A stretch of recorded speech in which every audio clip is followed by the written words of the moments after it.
tax benefit of the Commonwealth. Good morning, Your Honor. Attorney Hardy, please do this. Good morning, Mr. Lewis. Good morning. This is a Commonwealth's detention request pursuant to Section 58A of Chapter 276. That's correct, Your Honor. The predicate offense being a violation of 268, Section 13B, witness intimidation. There's already been a stipulation of probable cause. Yes. Proceed on this with this hearing. Yes. In terms of exhibits, the Commonwealth was handed some items. Your Honor, I provided 5 items to the court.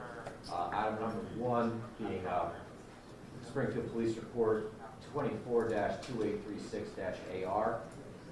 Any objection to that? No objection.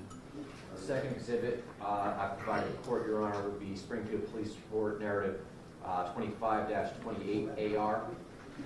No objection. The third exhibit is a DVD, Your Honor, containing the audio recorded statement of the mother of the defendant, Ms. Sullivan. Any objection? No objection.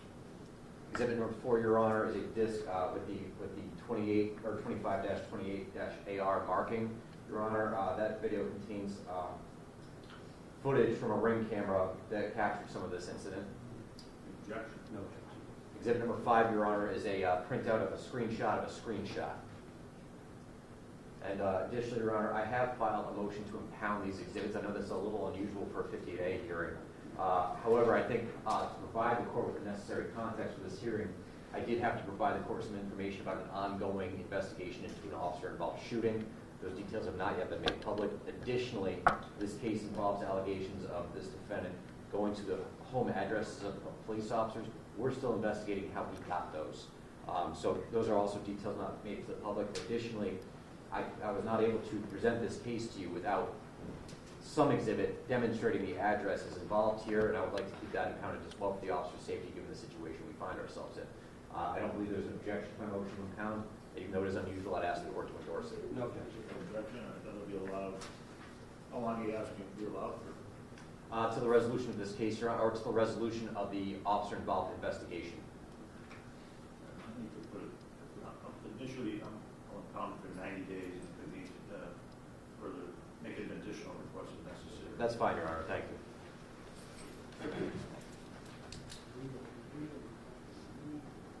There's no objection to that proposed exhibit 5, the screenshot of the screenshot, counsel? No, Your Honor. All right, so those 5 exhibits will be marked accordingly, Commonwealth Exhibit 1 through 5.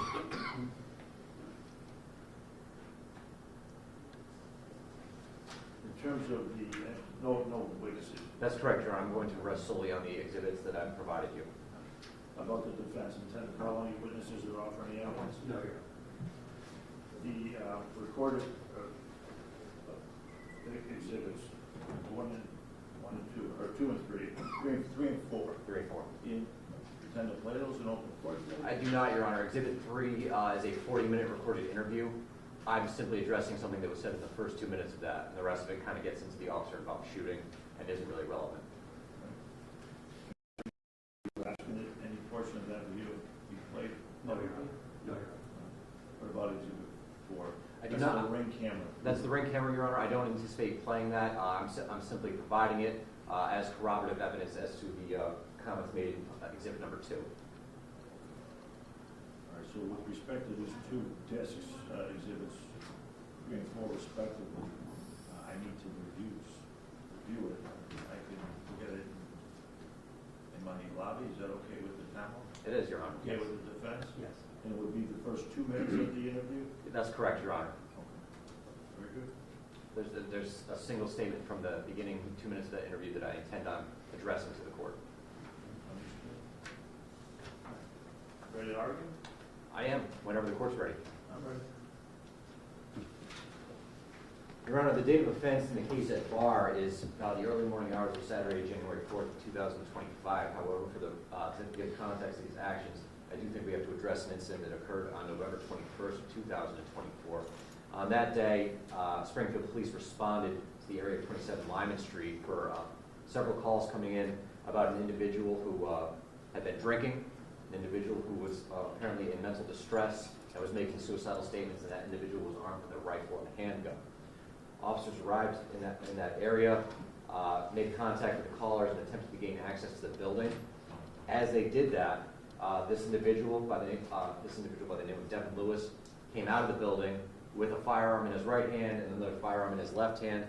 Officers, as well as the callers, called out to this individual to drop the weapons. Officers unholstered the weapons, pointed it directly at this individual, ordered him to drop the weapons. At that time, the individual raised his firearm, and shots rang out, and that individual was killed as a result of this officer-involved shooting, Your Honor. Officer 1, the alleged victim in this case, and another officer known as Officer Number 2, fired shots during that incident. So fast forwarding to January 4th, 2025, on this date, Isaiah Lewis, the brother of Devon Lewis, was speaking to his mother on the phone. Mr. Lewis was having a very difficult time with the death of his brother, and according to the mother, all of them were. All the children in the family are having a very difficult time. Obviously, losing a family member in a situation like that is very difficult, very tragic, and it also leaves them with a lot of grief, a lot of anger. And as this individual, Mr. Lewis, was having a particularly difficult night that evening, his mother was attempting to explain to him, we can't give in, we have to move on, we have to stay here for our children. At which point he responded to her, "No, Mom, tell my family I love them, I'm so sorry." He then hung up the phone. At that time, the mother called the defendant's sister, informed him of her concerns, and the sister called her other brother to try and track him down, and they tried to do that using the pin of his phone on their phones. Mr. Isaiah Lewis showed up at an address in Springfield belonging to Officer Number 1. This is at approximately 12:40 a.m. in the early morning hours. He approached the door, and on the ring camera, the court can see he has one of his arms held tightly against his side.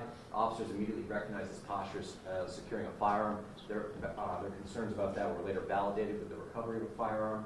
This individual approached the front steps. He knocked on the door, at which point Officer 1's mother, because Billy Doward did not open the door, but she spoke to him through a first floor window. During this conversation, the defendant noted the name on the mailbox as being the last name of Officer 1. At that time, he said, "Did my friend send me," he said to Officer 1's mother, "Did my friend send me the wrong address? I'm sorry, I don't mean to bother you. I know it's late. Is Officer 1 here? I see the last name on the mailbox." Soon thereafter, the Officer Number 1's mother is heard saying, "There's no one by that first name here." He then responds, "Can I speak to the last name who lives here?" She says, "I am the last name that lives here." He again, he is skeptical of this. He conceals his hands at that time in his front pocket and asks, "Are you the only person with the last name who lives here, or is there somebody else?" But once again, she replies, "There's no one by that name here."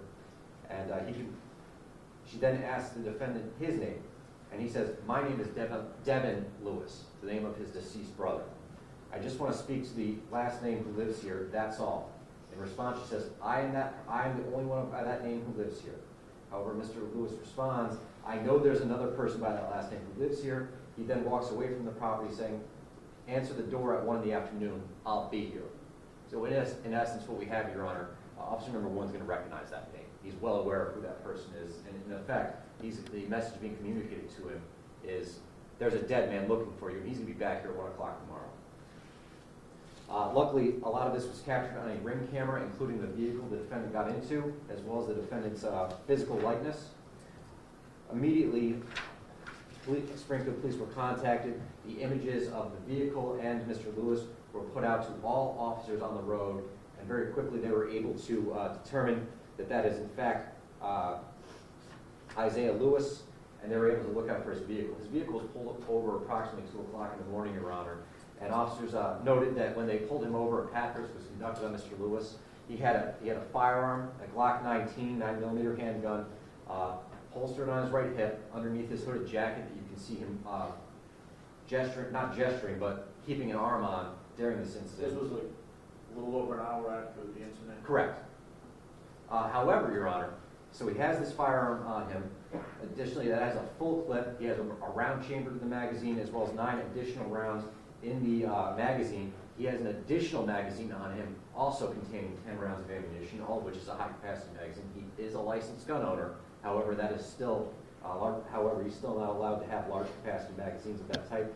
Additionally, Your Honor, when officers pull him over, his phone is out in the car and the screen is open. What is located on his phone is a GPS app taking him to the address of officer number 2 from the involved shooting. Additionally, on his phone, Your Honor, officers find what's been marked as exhibit number 5. What exhibit number 5 is the names and addresses and ages of 4 individuals. You can see for yourself, the individual at the top of the screenshot, Your Honor, is a former reporter or a former photographer for Mass Live. It has his home address and his age, and it also mentions next to him reporter. He then has another address, the second one down, for another individual with the age 27. That is one of the officers that was present at the scene of the fatal shooting involving Devin Lewis. Below that, he has a third address next to officer number 2's name, labeling her shooter 31. Below that is the address that he went to that evening, Your Honor, with that officer's name, his age, and the term shooter.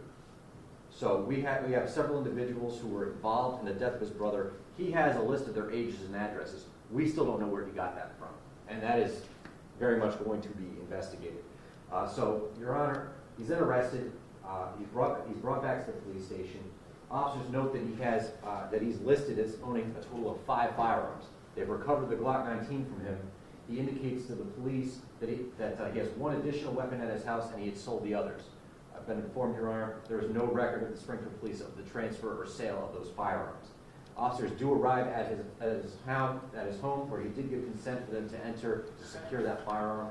That was an Armanex rifle with .556 ammunition. That rifle was displayed on a wall, fully loaded, no locks, no glass in front of it, no locking mechanism. Basically, anyone could walk by, pick it up, and pull the trigger, and they have a live firearm right in their hand. Additionally, Your Honor, I would note that police previously encountered Mr. Isaiah Lewis on the day his brother was tragically passed away. And at that time, he was at the hospital acting belligerently towards staff, and officers could see as he wiped tears off his face as he was upset, a firearm in his waistband. Officers moved in at that time, secured the firearm, determined he did have a valid license, but given the belligerent behavior and the emotional scene going on at the hospital, they secured that firearm, at which point he told them, I don't give a fuck. I will go home and grab my other gun. What are you going to do about that? So this is an individual who... No action taken on the status of his license then? Not to my knowledge. Suspension, revocation by the licensing authority? There was not, to my knowledge, Your Honor. However, I did serve Attorney Hardy with a letter about the revocation based on this incident today. So essentially, Your Honor, I would also note that Mr. Isaiah Lewis does not have any remarkable criminal history. Neither did his brother. The family is known to police officers. These are not bad people by any means. However, we have an individual who's racked with grief, and grief often gives way to anger. And grief and anger are 2 of the more powerful emotions we have. And obviously, this is an individual, based on the statement to his mother, who didn't feel like he had anything left to lose. And he went to his address, he's armed with a firearm. His mother in the interview talked about the family's frustration with the lack of answers they've received, which is understandable. They have lost a loved one, but obviously when there's an officer involved shooting, it's a very serious matter, and the Springfield Police Department and the Hampton County District Attorney's Office do not release information until every stone has been unturned and a viable decision has been made as to the justification of that shooting. If you wanted further information, there were a lot more avenues than showing up with a loaded firearm at 1 in the morning of an officer's house where you have him listed as shooter. So while the conversation with the mother does not involve any threats until he says he'll be back tomorrow at 1 in the afternoon, this is an ominous conversation. It's very clear. This officer is being told there's a dead man looking for him. And then we bookend this incident, Your Honor, with the fact that he made what I would consider to be a somewhat suicidal statement before embarking on this. He has 2 magazines with him, so he's armed with 20 rounds, and he's got 4 names on what can only really be categorized as a hit list.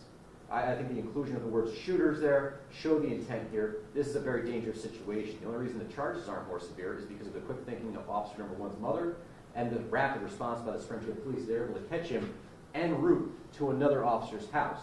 Now, obviously, officer 1's mother was able to play this smart, convince him that no one by that name lived there, and defuse the situation. It's unclear what would happen if he arrived at that address and Officer 2 was present and opened the door. So I think the Springfield Police prevented what was a very dangerous situation here, and I would suggest there are no conditions of release that the court could reasonably impose on this defendant that would, number one, provide for the safety of this own individual. I believe, based on the statements of the mother, he's currently a potential danger to himself. It's not going to protect the victims in this case. It's not going to protect the public. You already shouldn't be going to an officer's house with a firearm at 1 in the morning demanding an answer. If he was there to demand answers, or if he was simply there to exact revenge. I suggest, Your Honor, that the conclusion of that hit list shows some work was done here. You can't just find a police officer's address online. Something had to be done. The mother in an interview talks about people were saying they could get these addresses, but he went through the steps to get these addresses. He went through the steps of carrying a firearm and making sure he brought along extra ammunition. And when he was unable to find Officer 1 at his address, he then turned to trying to find Officer number 2 in this case. I think it's very clear here, given the context of both his statements to the mother and this list on his phone, this is an individual who was overcome with his grief. His grief is not going to be over now that he's been arrested. Furthermore, Your Honor, the danger presented is he knows he was right about Officer 1's address based on the fact he was arrested and charged with it. So I would suggest this is not an individual that can be put on a GPS. Exclusion zones won't protect the alleged victims or the intended targets in this case, because most of them are Springfield police officers who, by virtue of their jobs, could be anywhere in Springfield at any given time. I would also note that the family, in this case, tried to stop him from going out and doing something. His brother showed up at the scene of the home that he went to, because that's where he showed up on GPS before, and only said his sister told him to come and get his brother and stop him. The mother tried to talk him out of it. So if he's released on home confinement with the GPS, his family, who are good people, have done their best to try and comfort him in his grief. They've tried their best to restrain him from doing something in this incident, but he just decided on his own to get up and go. So I don't believe that that's a safe situation, that they can reasonably control him, and that's not saying anything about this defendant. It's just talking about the immense emotional toll that's going on here, and that's very hard to get away from. Your Honor, I don't think I need to really stress the danger involved when an individual is willing to go and have an armed confrontation with a law enforcement officer. The Springfield Police Department is the agency that maintains law and order in Springfield. When someone's in danger or someone's being victimized, those are the people who are called. So if there's no problem going after a police officer, then there's certainly no problem violating a judge's order. So I would suggest that the only reasonable alternative here for this very serious event that could have, without quick thinking, the Springfield Police and Officer 1's mother, could have ended in further armed confrontation, further violence, and is a very dangerous situation. So I would suggest this is an individual who needs to be held pending trial. Thank you. Your Honor, just to give you some context as to what happened going back to November, this young man was called in the middle of the night, I believe from the boyfriend and the girlfriend connected to his now deceased brother. He had seen some missed phone calls from his brother earlier in the night, never talked to him. Now he summons to the hospital where he understands that his brother is gravely injured. He shows up at the hospital, now his brother's pronounced dead. Very close to his brother. I echo what the Commonwealth says. This family are very good people. He's very close with his brother. And now he's deceased. He has no answers as to what occurred. He is armed at the hospital because he's a licensed gun owner. He has a license to carry guns. And he has told me it's not uncommon for him to carry guns no matter where he goes. He admitted he was belligerent. They seized his firearms. No motion to revoke his license, and from what I understand, they will return to him within a day or two. Months go by. This young man is seeking details, has no answers, is receiving conflicting stories from all sorts of people, some people that were not there, as to what had occurred to his brother. Racked with guilt for not talking to him, racked with grief, distraught. There's no question about that. However, this young man stands before you today, Judge. The only history in the community from this young man is his education, high school graduate, some college, full-time work, working as a security guard for a local business, being a good child to his parents. I talked to both of his parents. They speak very highly of this young man. A good father. I spoke to the mother of his child. He provides for his child monetarily, emotionally. But everybody agrees, and even Mr. Lewis agrees, the level of guilt and emotional distress is beyond, having now been several months without any answers. I would tell you, Judge, that in the past several days, it isn't until he was before me with his head in his hands, crying, finally realizing what the situation has occurred by his own actions of going to this person's home. The purpose was not to intimidate, harass, or to scare. The purpose was simply to find out more details. He had none.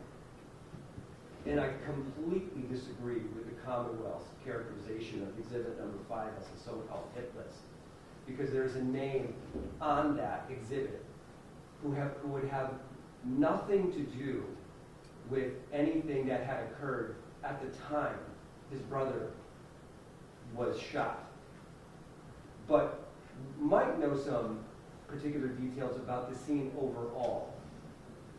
So to say he has some sort of vengeance towards someone that wasn't even there when this had occurred, and then call this a hit list makes no sense whatsoever. It falls right into the narrative that Mr. Lewis was simply seeking answers, Judge. And that's where we are. There's no history of this young man being violent towards, or threatening, or intimidating, or harassing towards anybody.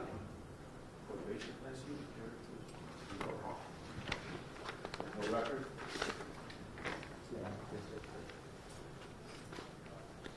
I'm sorry, no. Very minor motor vehicle charges. No convictions. So, Your Honor, he was apprehended within an hour of this occurring in his car. From what I understand from the police report, he was completely compliant with police, apprehended without issue. He provided full consent to search his home, full consent to search his cell phone. I would suggest to the court that is not typical behavior and not a typical history of somebody who is a grave threat to the community. And I would suggest to the court that perhaps the Commonwealth has succeeded in their clear and convincing standard to show he's a danger. I would suggest to the court there are conditions that could be set to ensure the safety of the community, and that would be home confinement, electronic monitoring with exclusion zones, and a zero curfew, with the exception of seeking and maintaining employment. So with that said, Judge, I would rest on my argument. I don't see where the history of this young man, I understand the scenario presented in the court and presented to the alleged victim in the case is terrifying and scary. However, Judge, there's more to it. And going back in history until November of 24 gives the court proper context in which they can rely on the fact to give you perspective as to Mr. Lewis's mindset at the time this was occurring. With that said, Judge, I'd ask that you consider my proposition to the court. Your Honor, if I could just address the issue of Exhibit number 5 briefly. This is an individual just seeking answers. You can go to the police station and ask to speak to someone. There's phone numbers for that. If you want to talk to someone from Mass Life or the Republican, there's ways to contact them. So what you will see on Exhibit 4, it's actually more about what you don't see on Exhibit number 5. What you don't see is any phone numbers or email addresses. You can get email addresses for police officers from the police station. That's easily obtainable, and you can contact the police. There's no phone numbers. It's just home addresses and the labels shooter. So I think that's an exhibit that speaks for itself. This isn't seeking information. This is about revenge. And I'm not blaming the fact that he's angry. We have serious cases come in here all the time where people commit actions because they're angry. Whether or not that anger is justifiable is never the issue. It's what are they doing with that anger. Now that's an issue being investigated, information will be forthcoming, but going to someone's house at 1 in the morning, with a loaded firearm, with a list of individuals and names, after basically telling your family, I'm sorry, tell my family I love them, that doesn't seem like it's going to be a quick conversation about what happened to his brother by any means. So I would ask the court to see this for what it is. Your Honor, I would just like to make one last comment. If the theory is some type of revenge against people that were there, it makes absolutely no sense. Why would he seek any revenge against a photographer? It makes no sense. So, to characterize this as some sort of hit list, is speculation at the least. Right. I had a chance while I was in an argument to review the police reports. I haven't looked at the ring recording, but you heard the representations of Mr. Bennett. You produced a comment on his representations. No, are they accurate? With respect to the ring camera, what I can tell the court is that, from what I recall, that it was there were no raised voices. It wasn't necessarily this shouting match or some type of intimidation. In the proposition that he's coming back at 1 o'clock the next day, open the door, so to speak. From what I understand, there was the belief that that's when the person he was seeking to actually speak with would be there. It wasn't necessarily some sort of conditional threat that I'm going to do something at 1 o'clock. It was simply that his belief, the person that he wanted to talk to, would be there at 1 o'clock. The ring recording, is it just video or is there audio? There's audio. There's audio? Right. Does he identify himself, Attorney Hardy, as Devon Lewis? Yes. I would also say, Your Honor, it's not about he's coming back because that's when the person he's looking for is going to be there. Officer one's mother continually denied that anyone other than herself lived in that home during the entirety of the conversation. The firearm was found in a holster on his person at the time of the stop? That's correct. And you indicated that paraphrasing, something about the officers would describe the way he was walking up to the home as if he had a firearm on. Yes, with that straight right arm braced against his body. That I'm sure Your Honor's heard that same language from multiple motions to suppress. Yes, but when he begins engaging with Officer One's mother, he then moves his hands away from that and puts them in his front pockets while he's addressing her. All right, I'm ready to make my decision at this time. First, I can't begin to imagine the grief that Mr. Lewis and his family have been going through since November, and my heart goes out to you, Mr. Lewis, as well as the entire family. Absolutely tragic situation. What's unfolded in the last week or so is troubling. This is a disturbing sequence of events on January 4th. The incident itself seems to me is far more troubling than the complaint itself, than the charges. In other words, the charges really don't fairly and reasonably suggest how serious and how dangerous this incident was, and it could have turned out much worse. By the clear and convincing standard, I find Mr. Lewis is a dangerous person, and I further find there are no reasonable conditions that will reasonably assure the safety of the victims, the complainant witnesses in this case, or the community at large. Respectfully, the Commonwealth motion is allowed, and Mr. Lewis is detained for a period of 120 days. That's from the date of the rain. Was it rain? On January 6th, Your Honor. On the 6th. We need a 20-day date from 1/6.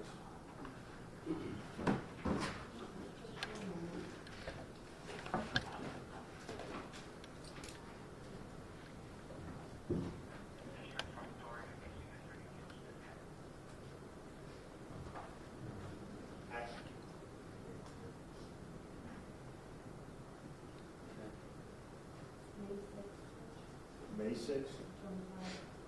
All right, that's 5/6/2025, 120th day. You do have a right to a Superior Court review of my determination here today, Mr. Lewis, and we need a 30-day date. Could I waive and use February 13th for bind over? That's fine with the Commonwealth. Bind over, Yes, please. February 13th, that'll be here in courtroom 6. Mr. Lewis will be transported on that day. Wish you well. Your Honor, is it okay if I give a brief statement? No. Up to your lawyer. This one, please.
Your Honor, just on behalf of Mr. Lewis, I would like to issue an apology to any affected parties in this matter.